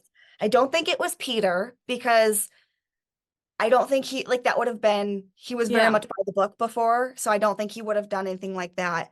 And so maybe it was Navarro, and she was complicit in that. And she was trying to protect these women because she knew she had, as an authority figure, had the power to protect them if something went south in this situation. Because we see her like very clearly, like she's got an issue with men in general. And like arrests the guy who was abusing that one woman whose like hand print we find on the vault. You see like very clearly takes her side immediately, but she's also in general like seems to take women's side just in general, is very much more concerned with their well-being than men, and which makes sense. But the other thing I was reading about that I'm not so sure about this one, but I thought I'd bring it up with you as well. So when we see the Clark, the scientist, like the video recorded of him like confessing to what like the mining company had done and how they had been like falsifying the numbers of pollution and stuff. Someone I was looking online brought up a point that it looks like he is much more put together in that video than when we see him when they find him like that like final day before he dies, as if Navarro found him before and like made him record that. Because there were, I don't know, people were like, it looked like he was much more like his shirt was cleaner, like he looked more clean cut, as if like you remember when she finds her at the research station? Yep. Like people were like speculating maybe she found him that day, and like because they knew he was like someone was in the vault. Remember they like Yep. tried to open it, so Yep. maybe like she went back, and then Mhm. that's when she found her there. Like she had done that kind of deal. Oh, The okay. theory, yeah, yeah, that I she was had just had thinking that that, recorded pre ahead of time before they came back later. okay. I was thinking that maybe Navarro just tried to clean him up so it didn't look like he was under duress. See, that's kind of I'm more lean towards that than the fact that she found him ahead of time. But I thought it was an interesting theory that I was like, that seems like it's possible. But I feel like yeah, she probably allowed him to clean himself up before he confess and then go die outside. But either way, yeah, I do think like Navarro was like very smart in that situation. And she was like, that's the one time she had restraint and like Yeah, not, because like Danvers walks out of the room and was like, I'm not gonna, and she's like, "Are Navarro's you like, gonna you're not gonna stop stop me?" me. Yeah, And because you think that Navarro's gonna do like what they did to that murder suicide guy right. and And shoot shoot this him. guy and make it look like a mysterious death or a suicide or something. Hmm. But she decides, she's like, no, we need him because Hmm. we need his confession. Otherwise, we can't prove what Right. happened. Anything. She's Yeah. like, getting justice for Annie K and getting the world to know what actually happened is more important than me taking my anger out on this guy. And Right. ultimately, he's going to get what he deserves. He's going to die, but we need to get something from him. And I thought that was like, for someone who's a hothead, Right. he was like very clear headed in that moment and made a very smart decision. And I actually was not expecting that. Yeah, I wasn't either. I was surprised when I was like, oh, it's like she didn't kill him, but also she had him record a video confessing to everything before she like released him to Yes. do what he wanted to do. Yeah. But so that's like a theory that I had seen that I was like, oh, that's very interesting. That I probably wouldn't have thought of that. Because that was like the one thing I was wondering was like who put the tongue there? Like where did it come from? Who had her tongue? Because it's insinuated that Hank cut her tongue out. Mhm. Because the scientists like, we didn't do that. Um, so it had to have come, and it also someone had to have stored it for what, 5 years without it Mhm. decomposing. So it must have been in like a freezer or something, you know. Mhm. And they never really touched back on it other than there was like a weird spot where the tongue was that was almost like mineral or like a glass. I don't know if you remember, she's like looking under the table and she sees like a weird substance like where the Yeah. tongue was, and we never really revisit that at Mhm. all. But yeah, that was like one of my big questions. I was like, I was trying to like look into that, and then I read that theory that like Navarro planted it so she could be involved in the case because she knew if they found the tongue that she'd be more willing to be able to work on the case in general. Yeah. Yeah. I also, oh, so one thing that I forgot about, Annie K, her character, in those flashbacks, we see that she's a midwife, Oh yeah, right. which is Hmm. like she is literally protecting and like being there to like Right. care for women and Hmm. usher in New the life. baby Yeah. into this world or this realm. And there's something about she's kind of like a mother figure for so Yeah. many people in their like most vulnerable time. And I don't, there's something there about, I think maybe this is like one of those links between her deceased or her spirit after Hmm. she dies and Mother Nature and how Right. she was this mother figure for so many people and so, like a protector. The she's back, she's awake, or we let her deal with the men how she wants to, Hmm. links again Annie K's spirit to this larger like earth goddess spirit or something. Right. But I think they could be one and the same, or it's like everything's Right. connected. Yeah. And yeah, so I think they could have chosen, the writers could have had her have, any kind of profession, but I think midwife is particularly important because she's there to protect the women, and none of them like fathers are ever present. And I don't know if that's just Right. like a cultural thing, or like they've all been abandoned, or Right. they weren't with the father, like they weren't partners. They just, maybe this was like a one night stand kind of thing, but Mhm. they still want to have the baby. And so it's all these women who are constantly taking care of each other because no one else will take care of the women. Yeah, Um, yeah, for sure. Well, I also know just like in real life, um like indigenous women are murdered at a much higher rate than like other women and it's are alarming. yeah, especially like in like I know in Alaska and Canada, it's like a real problem that Yeah. is often not touched on in like general news and whatnot.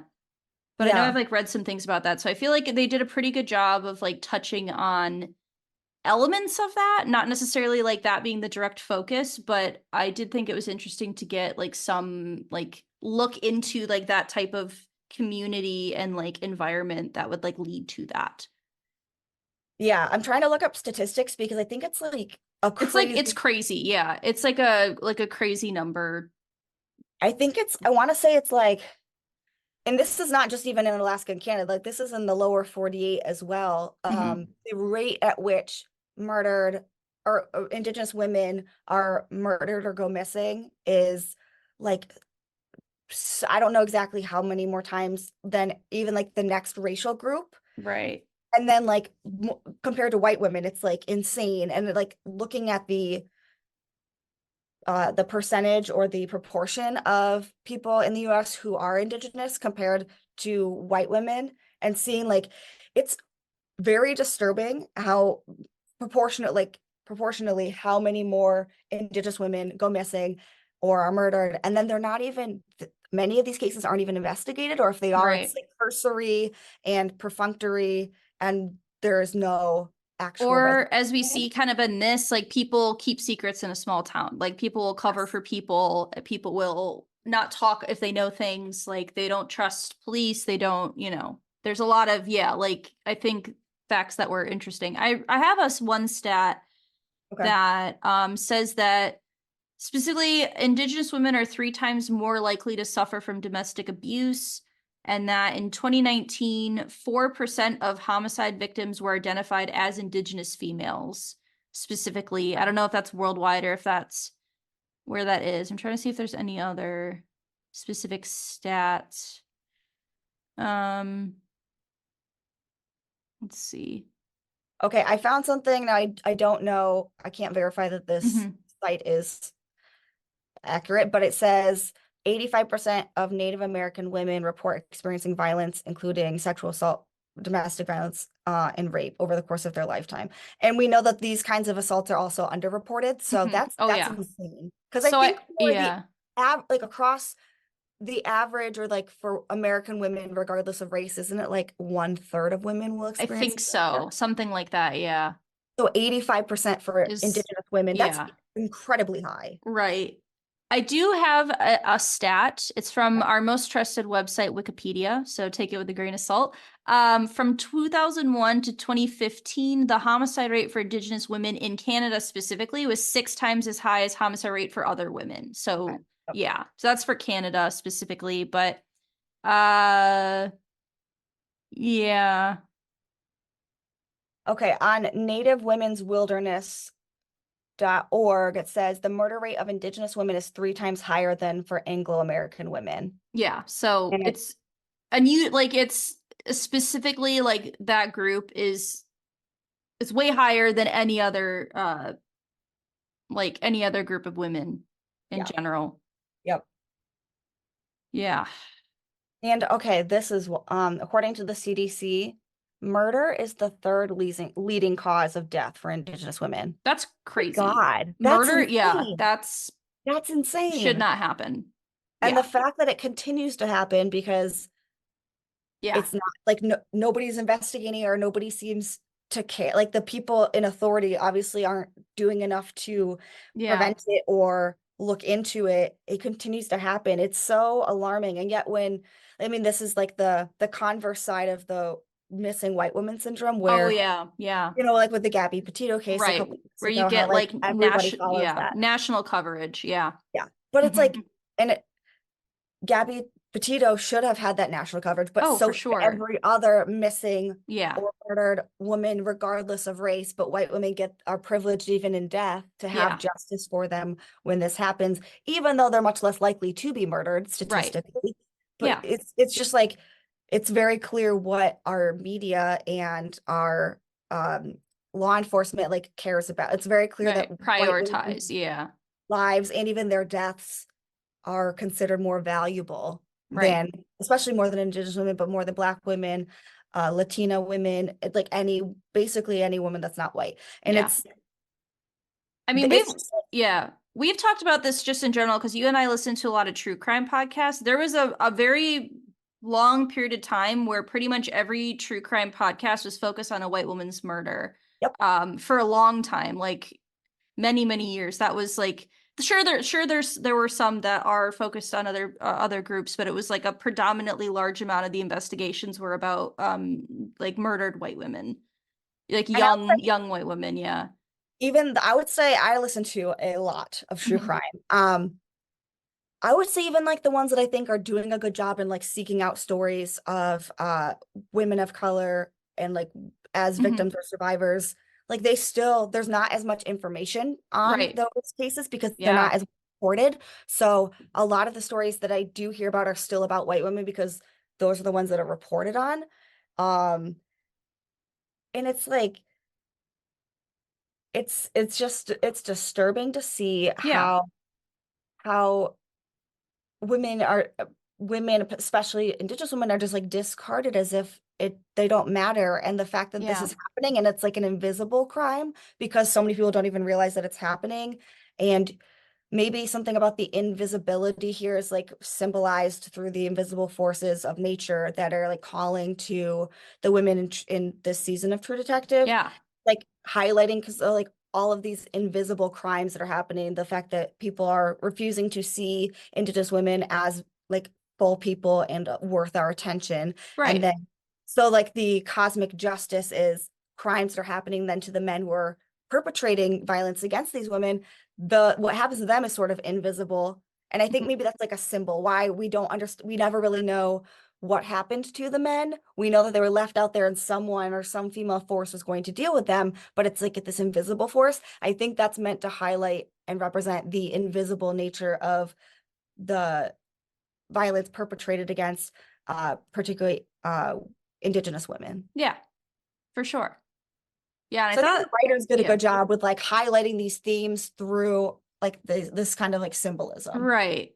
And I believe the writer and director of the show is Latina. She might be Mexican as well. I was reading a little bit about her. I went off the, let me see.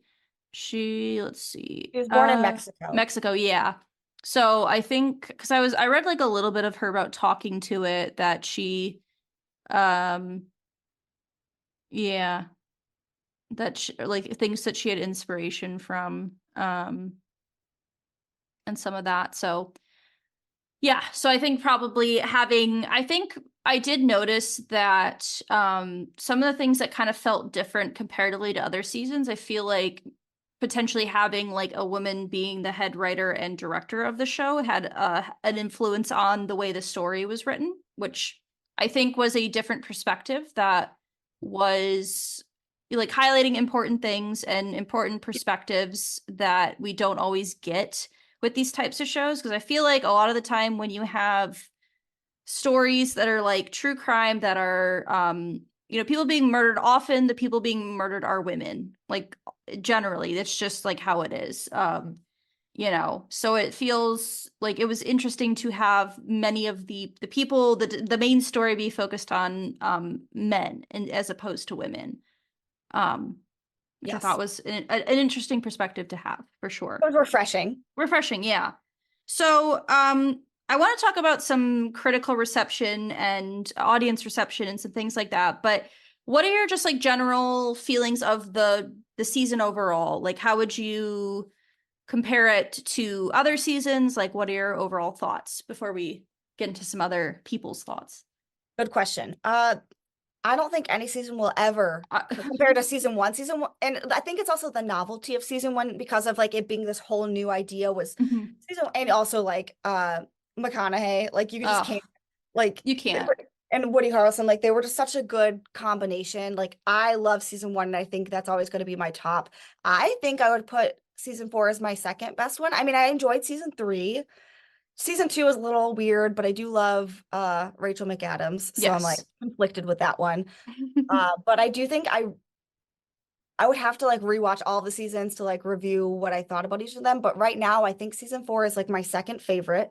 And I think for all of the reasons we mentioned with like this feminist message and the message of indigeneity, I mean, I'm a professor of African history and women's history. And so I deal with these themes a lot. And I've seen a lot of ways that women and women of color and indigenous people are like ignored or discarded. And so this is something that's important to my own work and research. So I really gravitated towards that. And like anytime a woman is in charge here as the writer, director, and showrunner, like clearly we're getting this woman's perspective. And as a woman, I can relate to that. And I appreciated that. Yeah. I, like Hannah, don't love Jodie Foster, but I don't have this like irrational, complete aversion for her. But I think her character was necessary. We needed the Alaskan Karen to show that other side. Yeah. Navarro was great. She was entertaining. I loved how she was like, just didn't care what other people thought, and she just did whatever she wanted to do. So I appreciated all of the feminism in the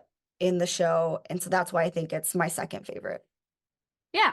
I kind of feel about the same way. If I had to like put them in a lineup, see, I don't, season one is like one of my favorite seasons of any show ever, just like in general, not even related to True Detective. Like I'm like, it's so well done. I think you're right. It's the novelty of it. Like it was kind of like a first of its kind type of TV show. Like no one had really done this type of style before.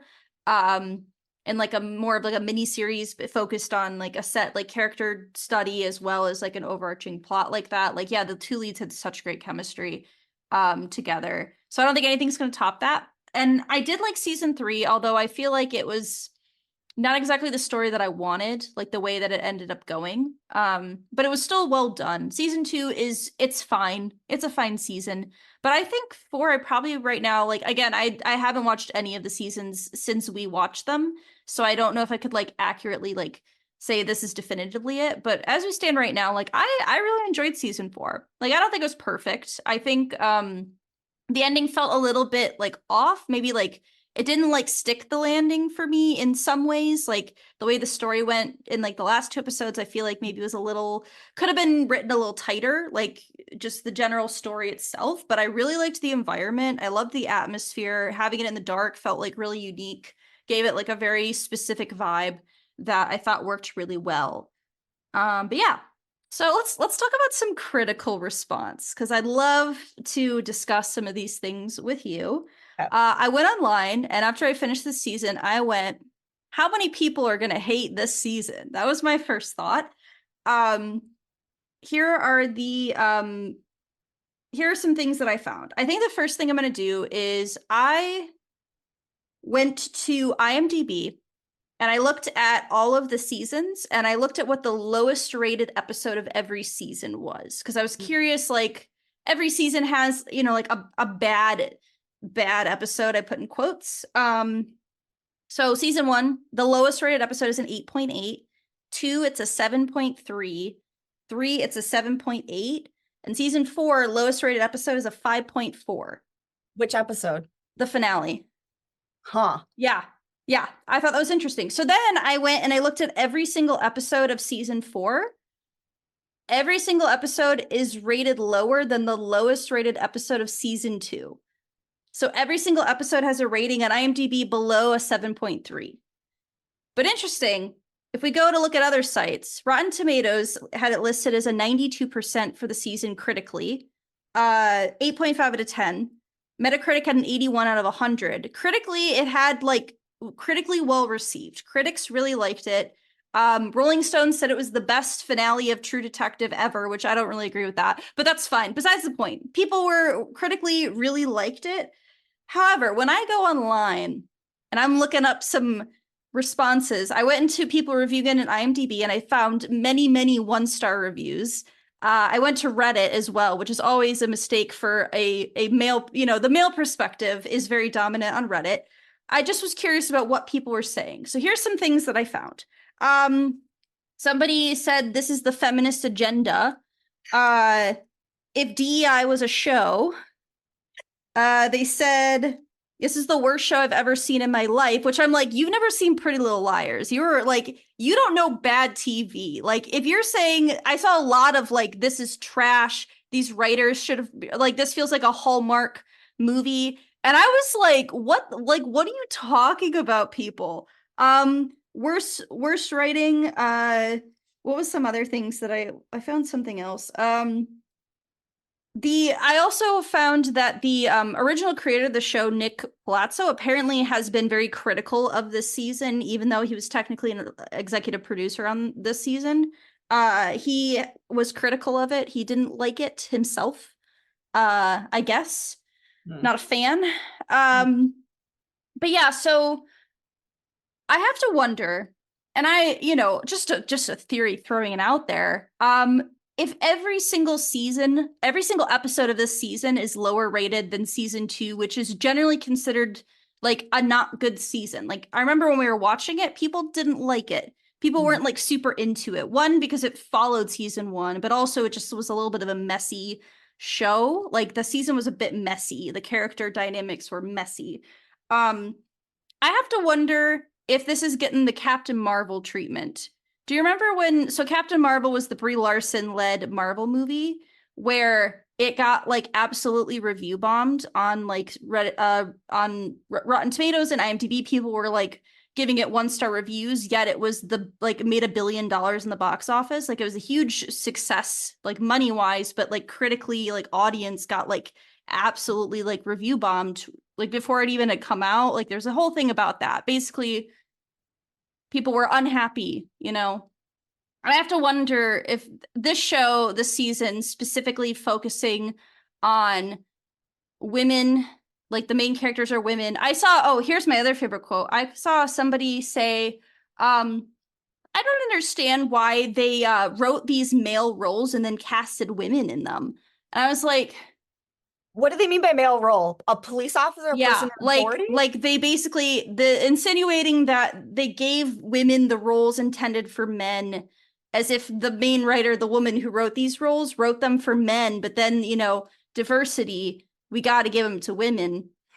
What an asinine thing I know. to say. So, and I was not surprised to go on Reddit to see that, but it was like overwhelmingly negative, and people like were like, this is the worst show I've ever watched. This is the worst season. Like, I can't believe it was like children writing, like very much like tons of hate. And I was like, I remember being on Reddit when season 2 came out and people were like upset, but nobody was saying they hated the show. Nobody was throwing that level of hatred out there. So I have a feeling the people, like, don't get me wrong, I am sure there are people who did not like aspects of this season, and I can totally understand like not liking certain elements of the story or like plot, and that's fine. But I really feel like people who have nothing but hate or like are saying it's like the worst show they've ever watched are maybe calling themselves out a little bit there. Maybe you're giving away your biases there. Just a thought I had. Yeah. So the fact that IMDb is like the one critical outlet that rated it really low while the other ones rated it really high tells me that IMDb is run by incels. And we already know that Reddit is populated primarily by incels who have no life. Yeah. So IMDb, that's like anyone can do a review. So that's like audience, like I think there was 11,000 ratings for like one of the episodes. So that's like anyone can do ratings and not like having to be like a critical reviewer, like a company person. Yeah. So the same racist, sexist incels living in the basements of their mothers, these old 45-year-old guys with no life, that are the ones who are rating on IMDb and putting their stuff on Reddit. I really don't care about their opinion.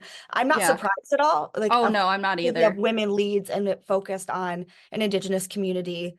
and one of the leads was not only a woman, but a woman of color. Of course, the people who are racist and sexist Yeah.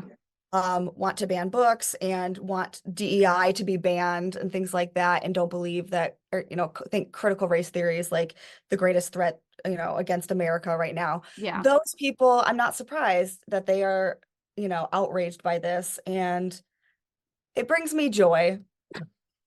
It brings me joy that they're so upset because, There's it's so yeah. hard to be a privileged white man, and like it's so hard. So it Yeah. brings me joy. Yeah, because I was like, I would go online because I was like, I wonder what like the subreddit like television, our television, they had threads, or like I went on like one for HBO, I went on one for True Detective specifically, and it was like every single one. And I like would occasionally find a comment being like, do I feel like everyone here is overreacting? Like I liked the show, like I thought it was good. Um, but I couldn't believe the comment about somebody saying male written characters replaced by a woman like in the male role, and I'm like, that just makes no sense. Like Yeah. how does that make sense that a woman wrote male leads and then put in women into those male written roles because women I don't, and I'm like, but why? Like I feel like sometimes people have this idea that like women have to be written a specific way, and they don't get any grace if they're not perfect. Like none of these women in this show are like by any means perfect, or like, arguably are not good people, depending on the way that you look at it, the perspective of that. And I'm like, I don't understand why male roles get a pass. Like tons of shows have shitty male leads and are not good people and like have flaws, and that's fine. But if it's women, then it's suddenly like this is like bad. And like certainly, yeah, there are like things that I think are like for instance, Hannah and I have talked about this. There's like a scene in the Avengers where they have like every single woman in one shot walking together, like, look at us, female empowerment. And so sometimes it's over the top and it's like, all right, like you're just doing this to be like, look at us.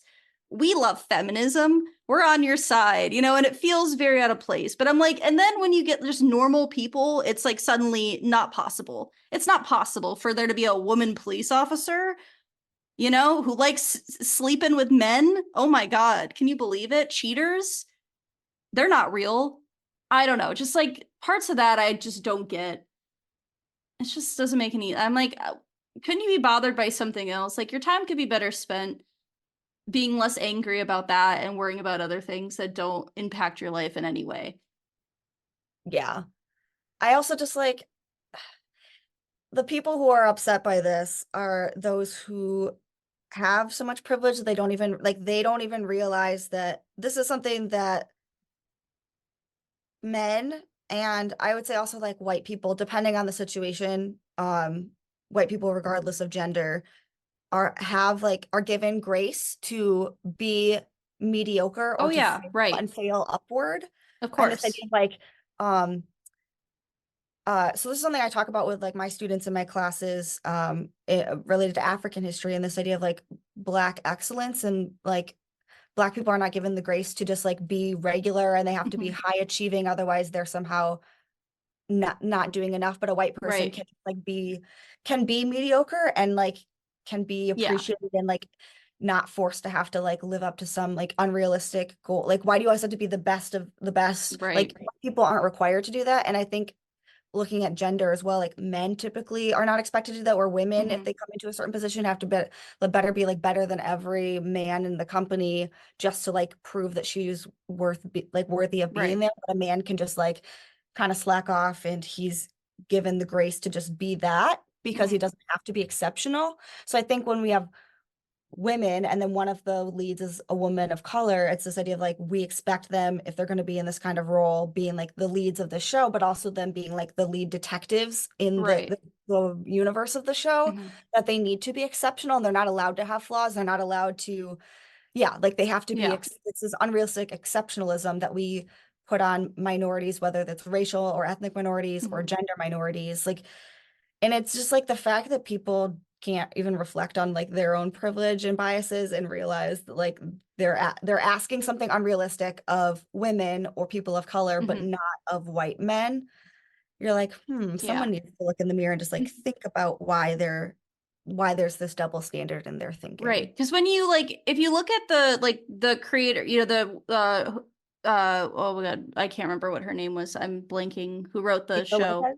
Yes. So her saying that it's kind of like in inverse season 1, why are the 2 leads given such grace and they're also terrible people too? Yeah. Like they are terrible. They're both terrible, detectives. Like why do they get that grace, but these women don't? It's kind of the same thing that I'm like, that I was like, I don't really get like the amount of hatred that I was seeing, like just, especially looking at like the 1-star reviews that was like, I'm like, really? 1 star? This is that I couldn't wrap my head around. I'm like, them saying this is the worst thing they've ever seen. I'm like, you've not seen bad stuff. Like you've not lived. Like this is nowhere near what I would consider to be a bad season. Certainly you could look at it and like not love things they do, but like the worst season you've ever seen is truly a stretch. Yes. Yeah.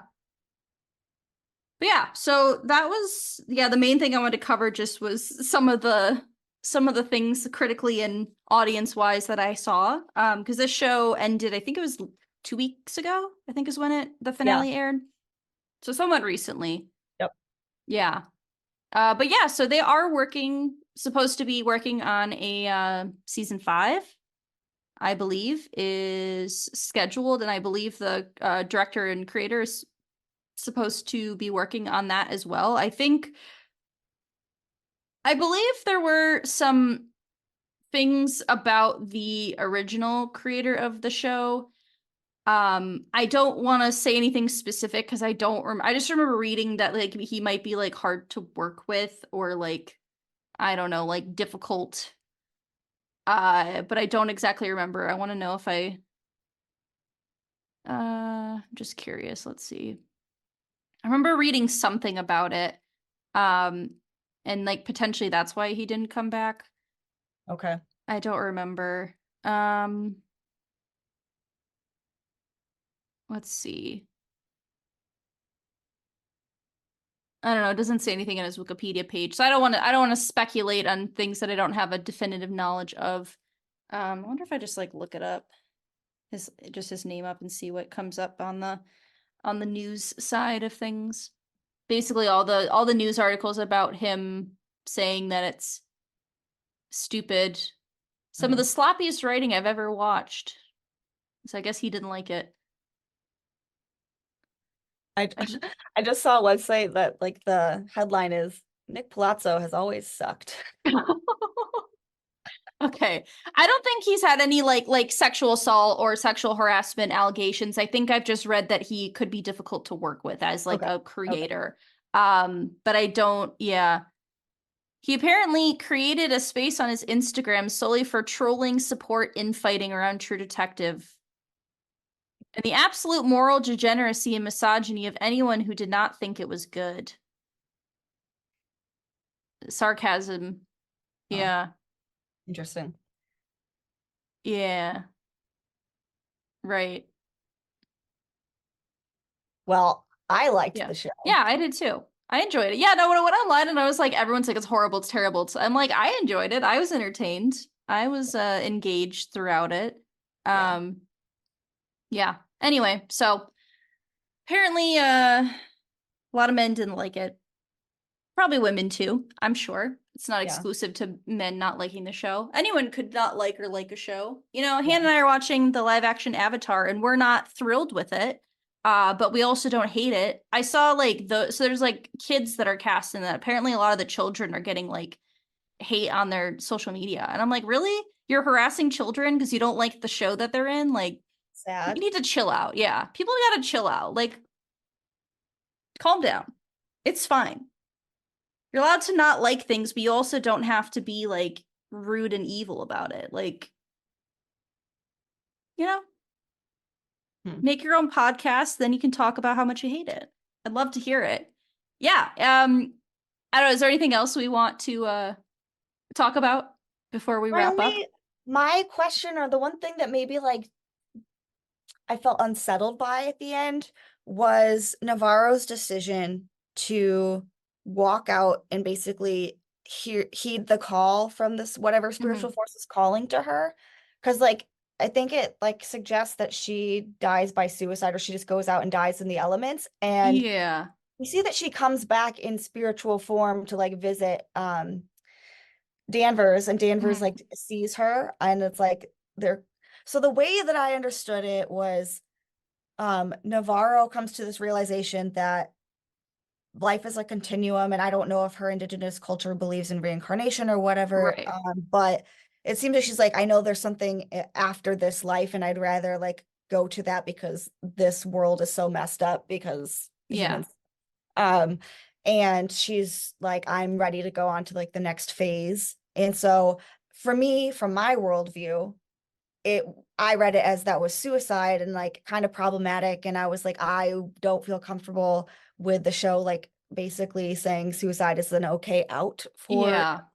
But then I was like, maybe that's because I'm looking at it from my perspective, and I don't know in her indigenous culture if there's like it's not seen as that, and it's like there are many lives to come, and it's she's still very much able to like visit with her human friends after she dies, and like she just goes into this other spiritual form, I guess, and like it's maybe not seen as bad.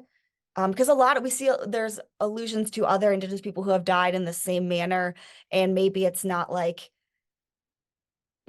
the same as like suicide, or the way that like white Christian America sees Right. suicide. So Mhm. I don't know. I was a little unsettled by that because I was like, I hope nobody watches this and thinks like my life is hard, suicide Yeah. is the right answer. But then I'm like, I don't know because I don't know enough about that culture. So, something I noticed, and correct me if I'm wrong, but the episode where her sister commits suicide or, walks out into the ocean, they had a warning that there were depictions of suicide in the episode, but we didn't get that with this one, I Oh, believe.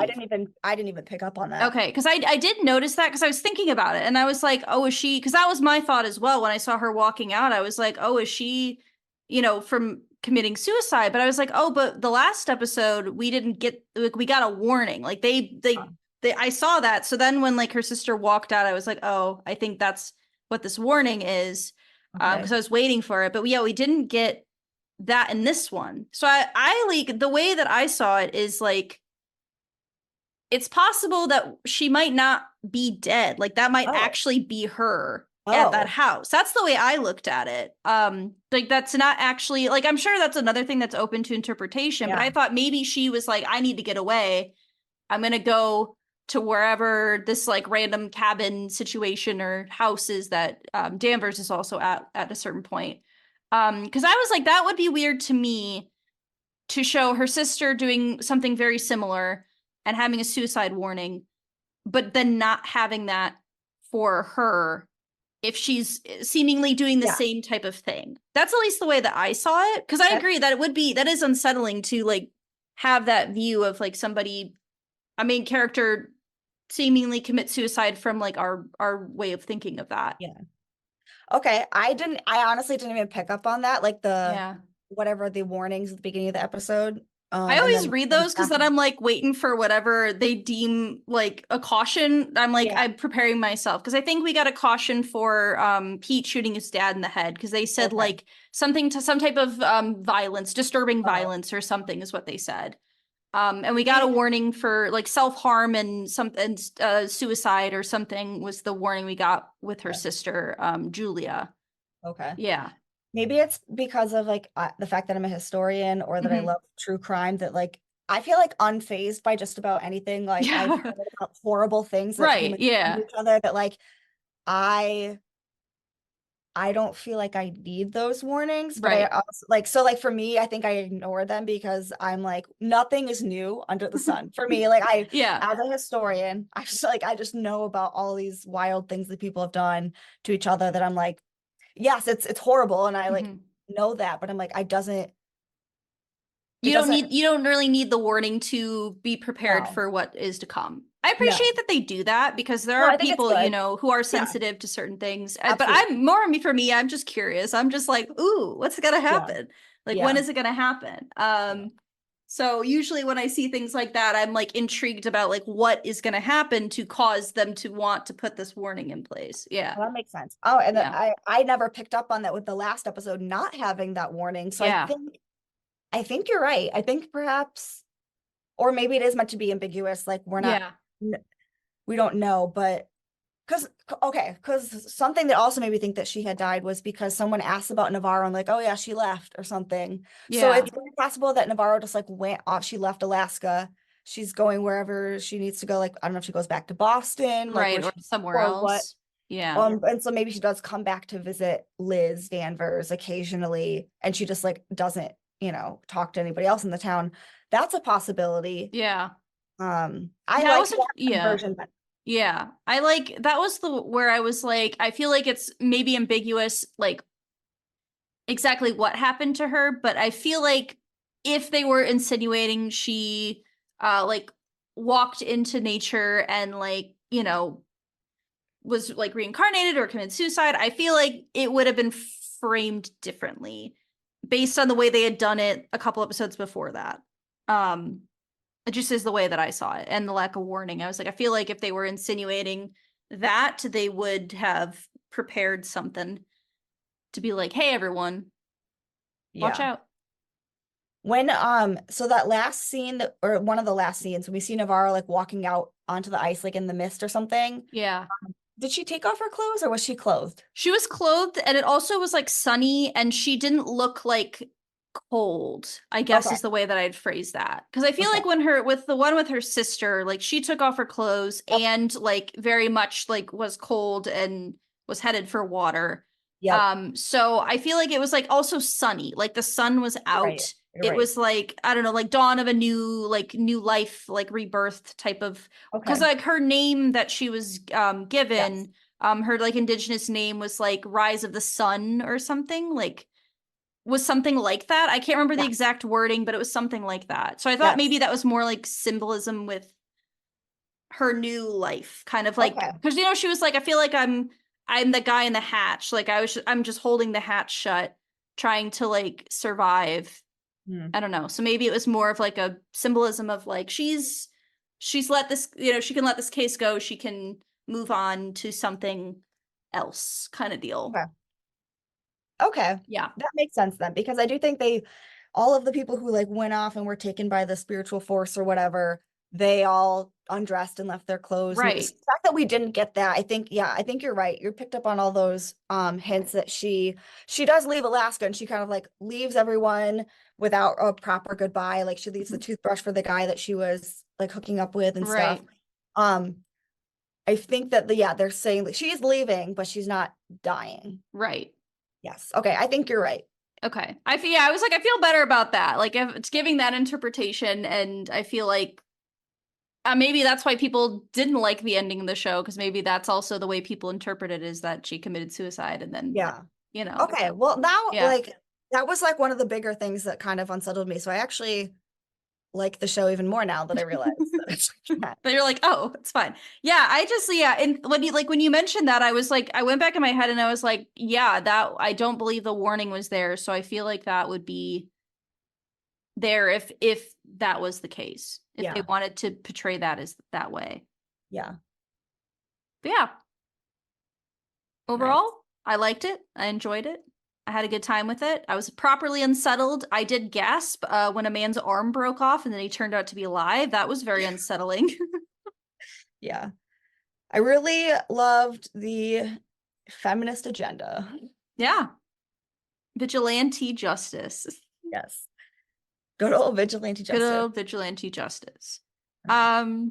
Yeah, I don't have anything else that I think I want to cover. Me either. Nice. Well, thank you for joining me for our 2-hour-ish discussion of the show. Always a pleasure. Hannah's probably like waiting by the What are they phone, doing? waiting to come. But she knew we were gonna talk for a while, of Yeah. course. Of course. But yeah, thanks for joining me. Tara has a tutoring business that would you like to plug that here if anyone needs Sure. tutoring? Yeah, so my business is called Tarastotle Tutoring. So it's Tarastotle, Tarastotle, and then tutoring. And if you just type tarastotletutoring.com, you'll find my website. I do editing and writing tutoring, and other kinds of services related to writing. I love writing. My undergrad major was in English. I have a PhD. I help a lot of graduate students with writing projects, particularly like dissertations or other long form writing. If you're interested in that, yeah, you can check out my website. Thanks for that. And I really enjoyed being on the show once again. So thank you. Yeah, of course. I'm glad we can make this work. I'm glad Hannah allowed me to host an episode without her. Because I was thinking about it and I was like, I really want to talk to Terry about True Detective. I want to do the podcast so we can just talk. And I was like, Hannah's not going to want to do it. So I'm like, I hesitated for like a little bit and I was like, all right, I'm going to send the text, be like, are you okay if I do this without you? And she was like, yeah, it's fine. And then I told her, I'm like, that gives you free reign. If you want to cover something that I have no interest in and you have somebody you want to talk to, like bring them on. Because these episodes, the research breaks are much more like free form, yeah, informal. Like they're not really like we don't have like a structure or anything. We're doing bare bones research clearly as I'm looking things up as we're going. But yeah, so this is research break. And if you want to tell us about your opinion on this season, because I would like to hear if anyone out there has watched it. I like don't know anyone who watches the show in real life. So but if anyone out there has watched it, has any thoughts, would like to, share your perspective on that, would love to hear it. We have our Gmail, r3podcast@gmail.com. We also have an Instagram, Research Rank Repeat. We also have a letterbox, not really relevant to a television show, but if you like movies, we got a letterbox account on there. But yeah, so thank you again for joining, Tara. Pleasure to talk to you. We will continue our conversation as soon as this episode is done, pretty much. Co-host Hannah is going to join us for a chat, not podcast related, but she will be here in spirit soon. She's awake. She's awake. She is awake. We should, when she joins, can we just say she's awake? Yeah. And see what she says. She's not going to be pleased. No. I know that. But yeah, thank you for joining us. Thanks for listening. We'll see you next episode. Bye. Later. We would like to thank Joseph McDade for our intro music. He provides free music available for all kinds of creative use. The song that we used is called Sunrise Expedition, and you can find it and his other music on his website, josephmcdade.com. If you would like to reach us, you can email us at r3podcasts@gmail.com. That's R, the number 3, podcasts@gmail.com. Or you can find us on Instagram by searching Research Rank Repeat.